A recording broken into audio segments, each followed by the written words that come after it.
My name is Mike. I'm the pastor here at Christ Presbyterian Church in Wallingford, and we're with Jeff White. Jeff is a therapist at Ascend Center for Missional Mental Health. I think I got that right. Yeah. So Jeff is here. He's going to talk with us and just help us process some of the ways that our families and our marriages are being affected in this time, not only with the health concerns with the pandemic, but the relational concerns that come along with social distancing and social isolation. So Jeff, thank you very much for taking your time to do this. And Sure. Thanks for having me. looking forward to having a good conversation.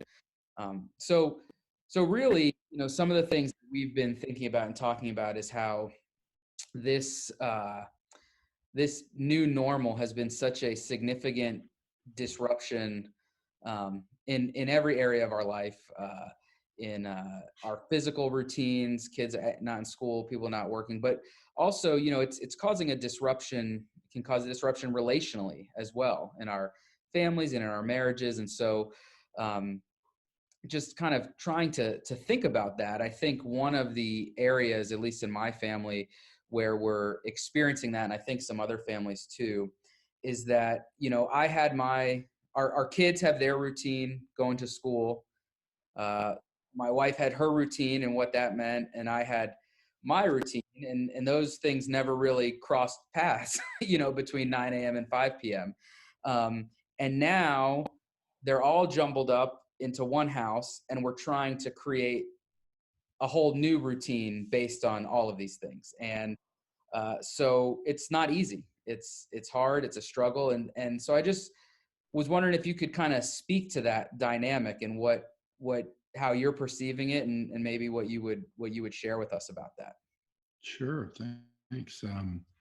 Yeah, I mean, and that's a very common experience that, like you were just saying, like how it all gets jumbled up together.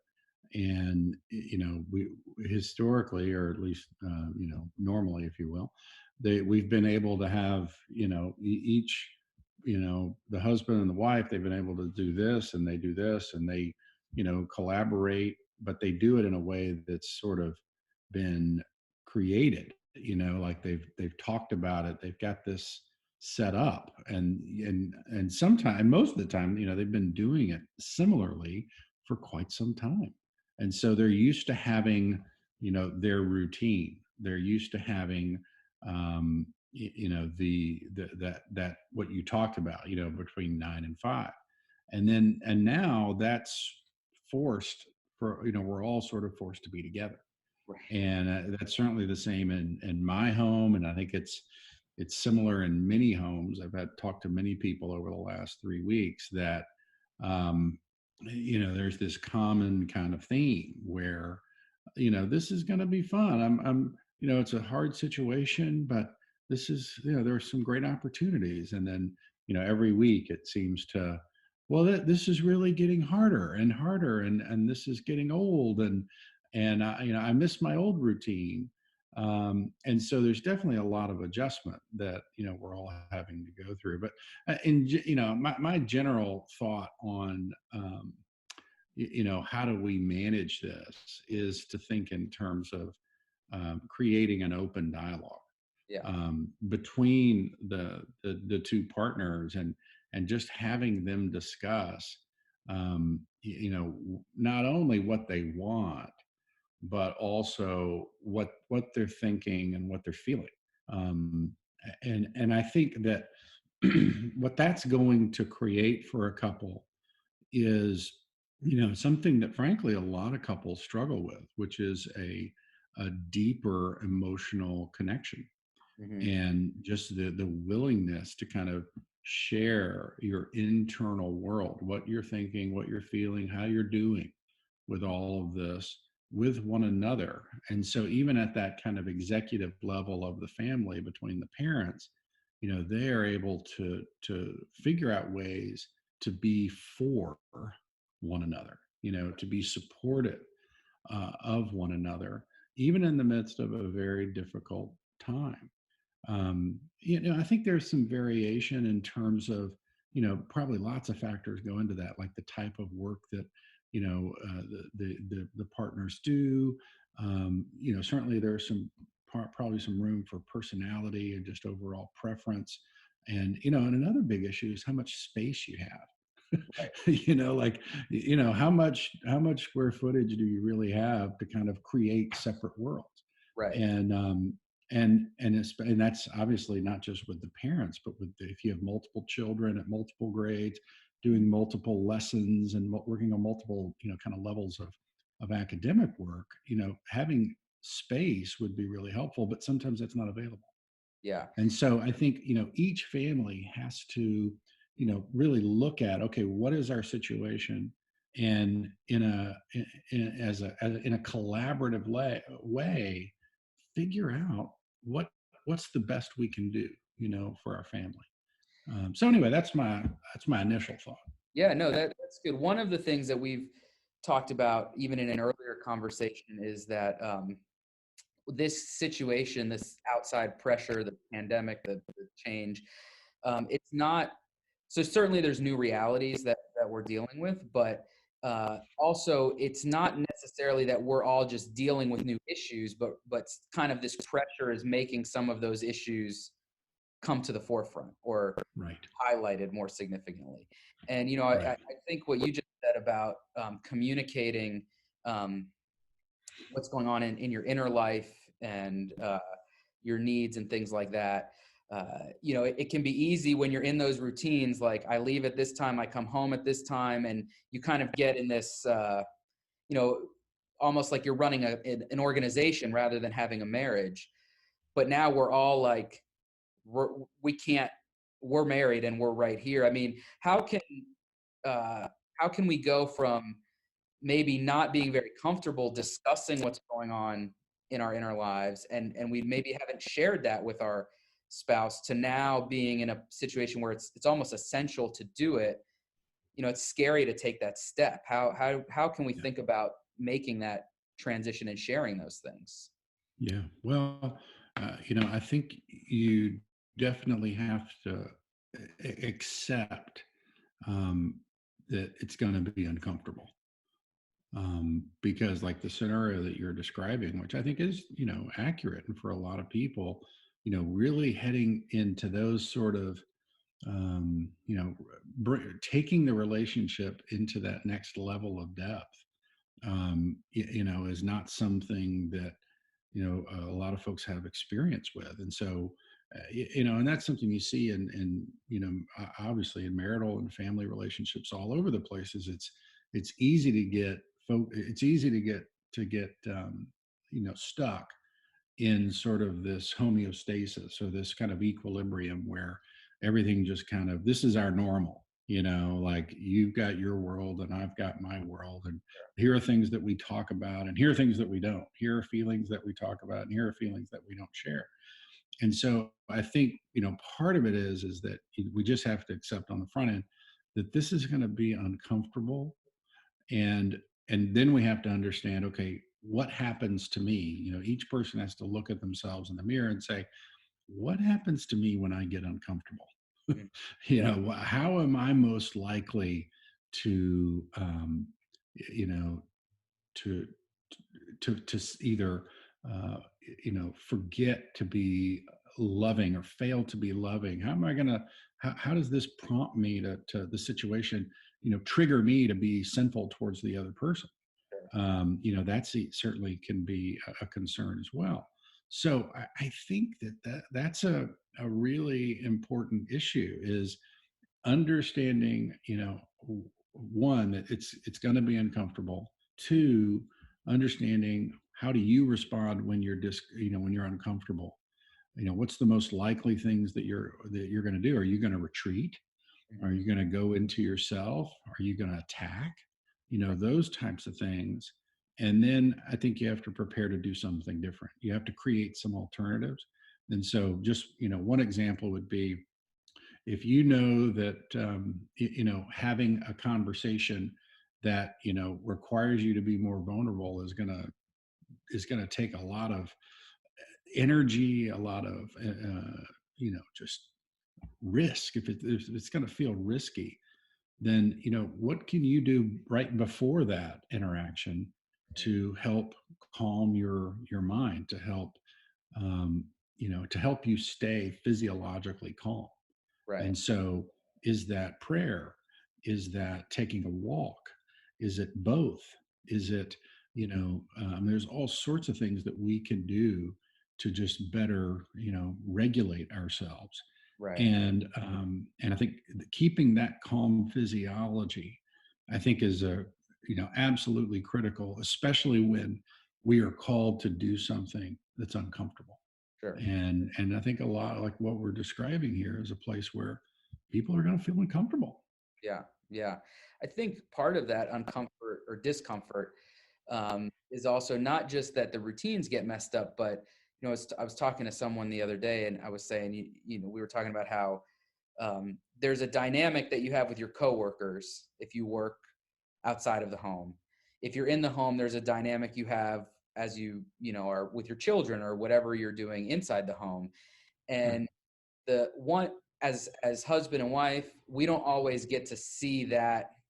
Like my wife doesn't always get to see work Mike, and I don't always get to see, you know, my wife running the house. And so I'm almost having to rediscover or connect to a side of her that I haven't had experience with all the time. I don't know if I'm saying that super clearly, but just, you know, it seems like almost going back to you're almost getting to know someone again, or you're getting to Yeah. see this, okay, this is what happens, this is how you function in this situation, and this how you and now those two situations are like jammed together jammed together. Right.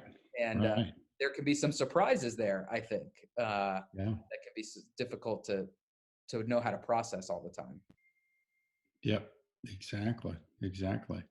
And that's an example, I think, of one of those uncomfortable moments, where all of a sudden, one spouse may see this side of their partner that is, different. Maybe there's more of a rigidity there, or higher level of frustration or reactivity, maybe a better word.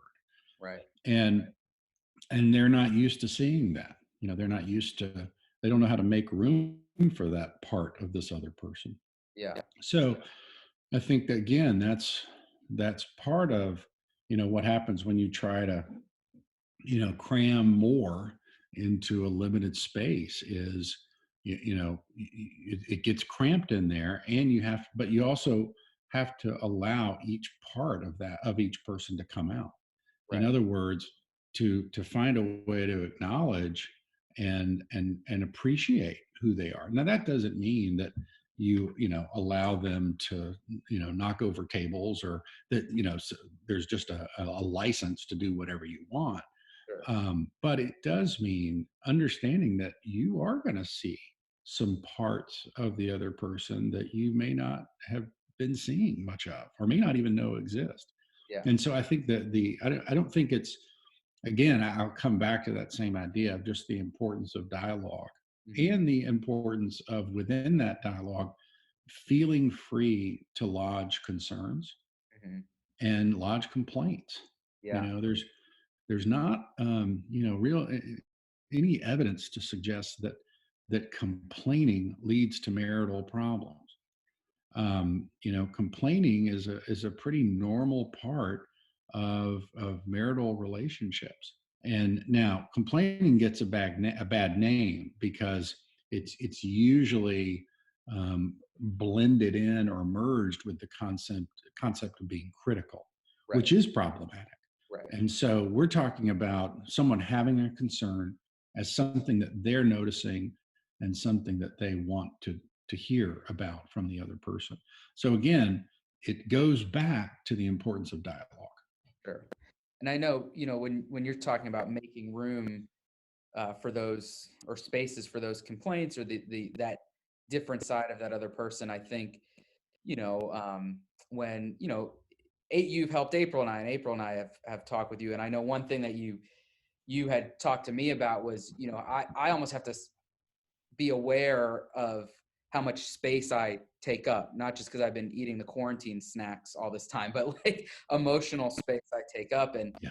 and almost, not limiting, but I don't know if that's the right word, but making room for the other person. And as I think about, as a pastor, and think about the gospel message, and how, God himself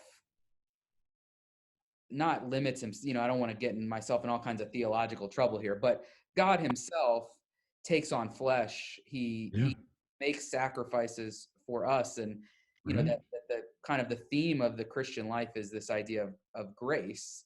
And if God can make space for us to bring to him, I think we can um, learn a lot from that, implementing that gospel dynamic into our marriages, in some way. Yeah, exactly.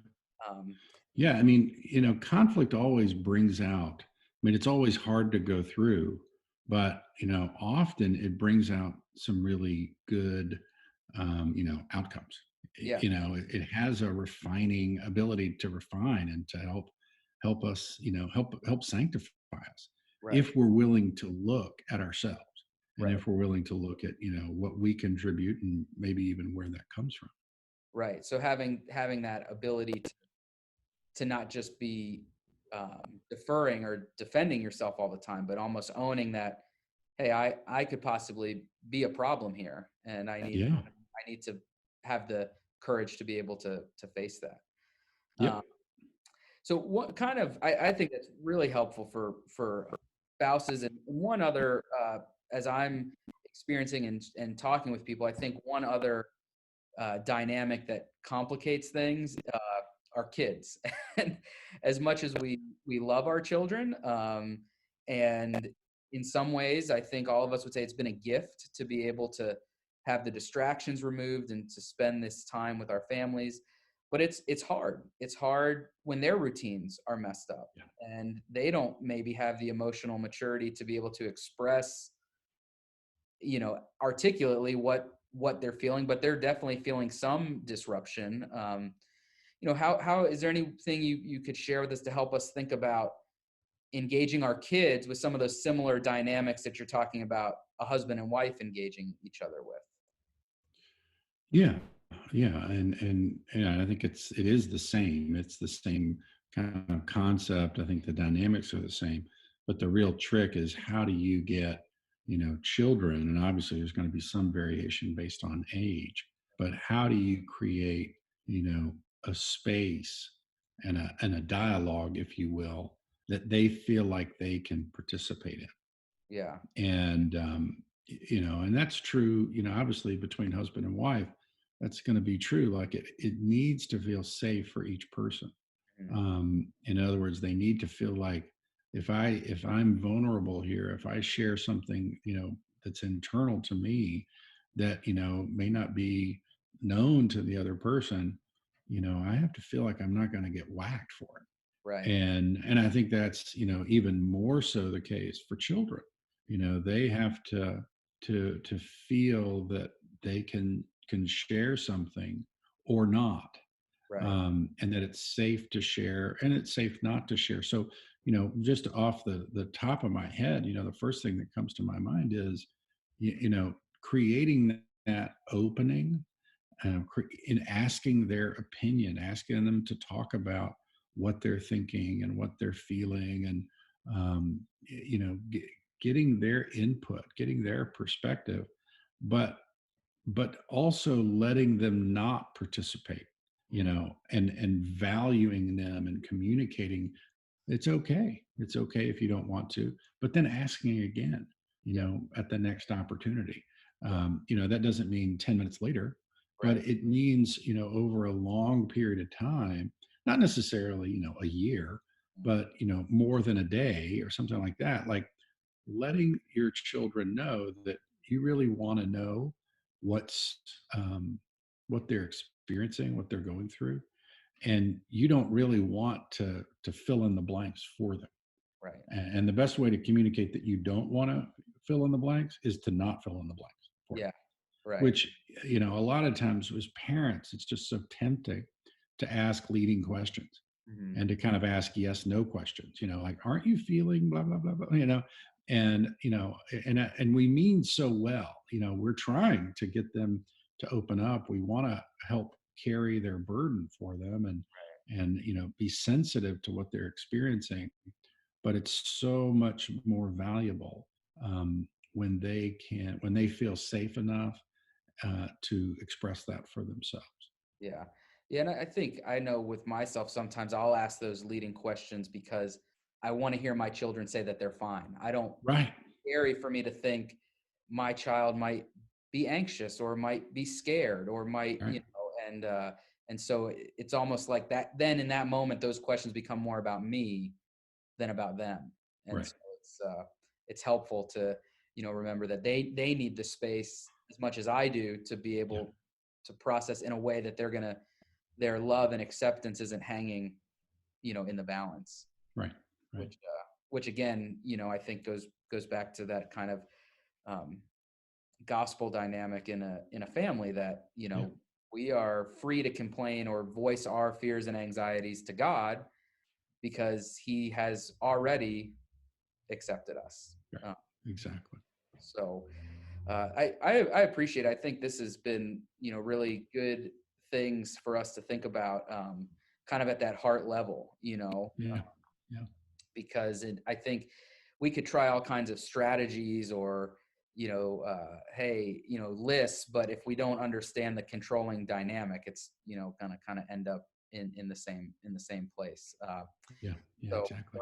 I appreciate that. I don't know. Would you have any, as you think about and just in your experience with couples and families and just on the backdrop of all this craziness that's going on, I don't know if you had any final thoughts or anything else you think would be helpful for us to be, thinking through as we, try and, all come out of this still married.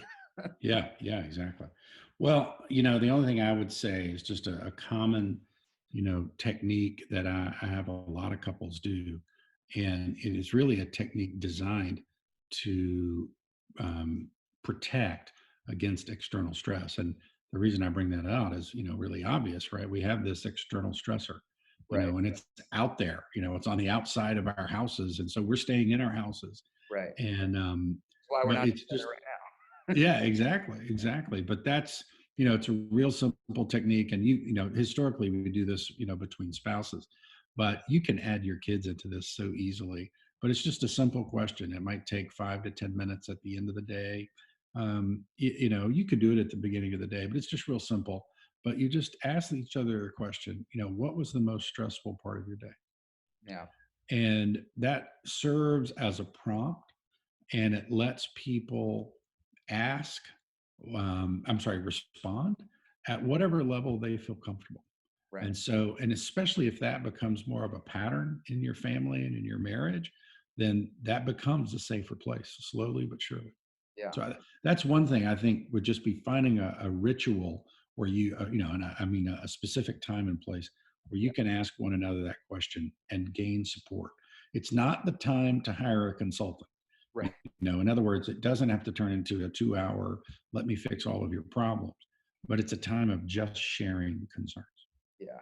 Yeah. Well, I think that's great. It seems that if we can start to get into some of those rhythms now, that will help us in a crisis moment. How Right. much more will those things nurture our families and our marriages if we just practice them in our daily, when there's not a crisis, to be able to continue to create those safe spaces. So, Right.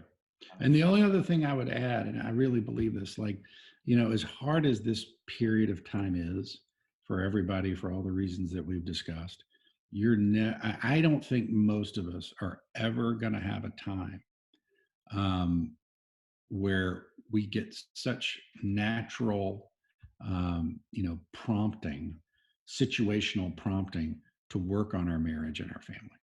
right. Yeah. You know, it's a Yeah. unique, it's a hard period, but we're probably never going to have, I think most of us hope we never have opportunities like this again, but Sure. we've got it now. And Yeah. so let's maximize it. Let's get the most out of it. Right. And do so, knowing that we're not, you know, no one, I've never been through a pandemic before. So, it's like, we're kind of charting, figuring out as we go. But like you said, I Yeah. think um, to use this time, and it is a gift in some ways that our schedules are cleared the way they are. And I don't want to be insensitive to people that are struggling because of, loss of, and the disappointment of loss. But that is a good reminder, I think, to just, Yeah. we're here. So let's lean in. Yeah. Yeah. Well, I appreciate the time. I appreciate the you being willing to do this, and just the experience that my own wife and I have had in speaking with you. And so I hope that this will help our community, our church community, and also our friends and neighbors that we love so much that are dealing with this craziness as well. So That's we great. appreciate it, and I think we're gonna be blessed by it. So thank you very much. You're welcome. Thanks for having me.